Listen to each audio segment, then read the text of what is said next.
कोलिस्टेसिस जैसा हम पहले भी डिस्कस कर चुके हैं कि कोलिस्टेसिस में जॉन्डिस की तरह सिर्फ बिलिरुबिन की रिटेंशन नहीं हो रही होती, बल्कि इसमें और भी जो बाइल सॉल्यूट्स हैं उनकी रिटेंशन हो रही होती है, जिसमें कोलेस्ट्रॉल एंड बाइल सॉल्ट्स आ रहे होते हैं, यानी bilirubin, bile salts and cholesterol mainly इनकी रिटेंशन हो रही होती है सिस्टमिक। So that is कोलिस्टेसिस।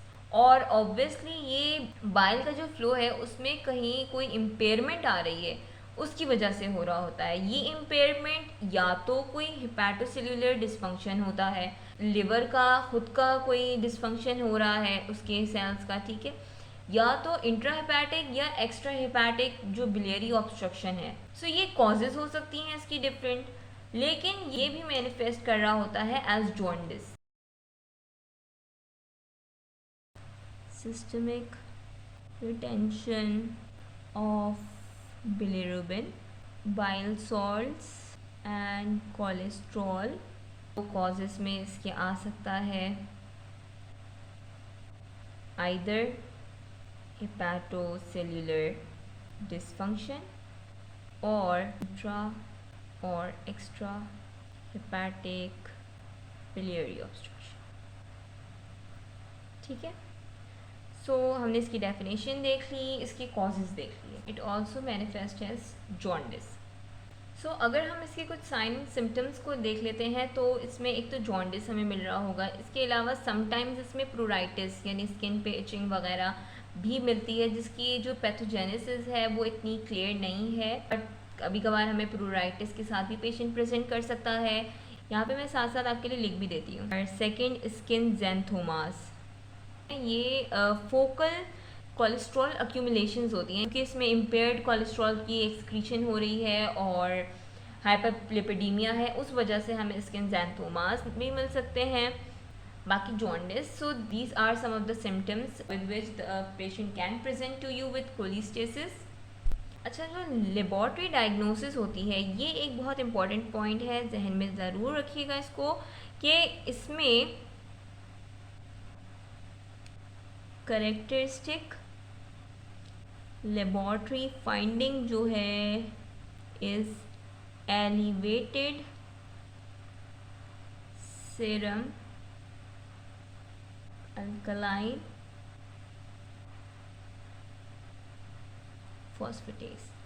ये जो एक एंजाइम है सीरम अल्कलाइन फॉस्फेटेस, ठीक है, ये एलिवेटेड हमें मिल रहा होता है, जो कि इसकी करेक्टरिस्टिक लेबॉर्ट्री फाइंडिंग होती है। ये एंजाइम जो है ये बाइल डक्ट के एपिथेलियम में प्रेजेंट होता है और कैनालिक्यूलर मेम्ब्रेन उन सब में भी प्रेजेंट होता है। लेकिन हमें एक बात ध्यान में रखनी है और एक बात का ख्याल रखना है कि ये जो एंजाइम है अल्कलाइन फॉस्फेटेज के डिफरेंट आइसो एंजाइम्स होते हैं जो कि हमें अदर डिफरेंट टिश्यूज़ में भी मिल सकते हैं, जैसे कि बोन्स वगैरह में। तो अगर हमें ये सीरम अल्कलाइन फॉस्फेटेज मिल रहा है एलिवेटेड, तो हमें देखना है कि इसका हेपेटिक ओरिजिन ही है, यानी ये लिवर से ही ताल्लुक़ रख रहा है, इसका हेपेटिक ओरिजिन ही। और अगर हेपेटिक ओरिजिन है तो हम कह सकते हैं कि हाँ, ये कोलिस्टेसिस हो सकता है। इसके अलावा जो क्योंकि बाइल फ्लो का इम्पेयरमेंट हो रहा है, तो उसमें रिड्यूस बाइल फ्लो की वजह से हमें इंटेस्टिनल मैल एब्जॉर्प्शन भी मिल सकती है, ठीक है, malabsorption including inadequate absorption of fat soluble vitamins, इसमें A, D and K। तो ये वाइटामिन जो कि फैट सॉल्यूबल हैं इनकी इनएडिक्वेट एब्जॉर्प्शन होगी और इंटेस्टिनल मैल एब्जॉर्प्शन, और ये इसीलिए हो रहा है क्योंकि बाइल फ्लो जो है वो रिड्यूस हो चुका होता है इन कोलिस्टेसिस। एक और बात मैं आपको बताती चलूँ कि अगर ये कोलिस्टेसिस एक्स्ट्रा हेपेटिक बिलियरी ऑब्स्ट्रक्शन की वजह से हो रहा है, जो कि गॉल स्टोन्स वगैरह हैं, तो उसका सर्जिकल जो करेक्शन है वो बेस्ट होता है। गॉल स्टोन्स रिमूव कर दिए जाते हैं और फिर चीज़ें नॉर्मल हो जाती हैं। लेकिन अगर कोई हेपेटोसेल्युलर डिसफंक्शन हुआ है, ठीक है, हेपेटोसेल्युलर सिक्रीटरी फेलियर है या इंट्राहेपेटिक बिलियरी ऑब्स्ट्रक्शन है, इन दोनों को हम कलेक्टिवली कह सकते हैं कि इंट्राहेपेटिक कोलिस्टेसिस। उस कंडीशन में surgical treatment is of no use. Surgery से हम इसे ट्रीट नहीं कर सकते, और अगर ऑपरेटिव प्रोसीजर होगा तो उससे कंडीशन और वर्स हो सकती है, ठीक है। So for this reason it is important to identify the cause of jaundice and cholestasis. उसकी कॉज को आइडेंटिफाई करना इंपॉर्टेंट होता है कि आइदर ये एक्स्ट्रा हेपेटिक ऑब्स्ट्रक्शन की वजह से है या इंट्रा हेपेटिक कोई मसला चल रहा है, ठीक है। So this was all about cholestasis and hope you like this video. तकरीबन बुक की सारी चीज़ें मैंने आपको बता दी हैं।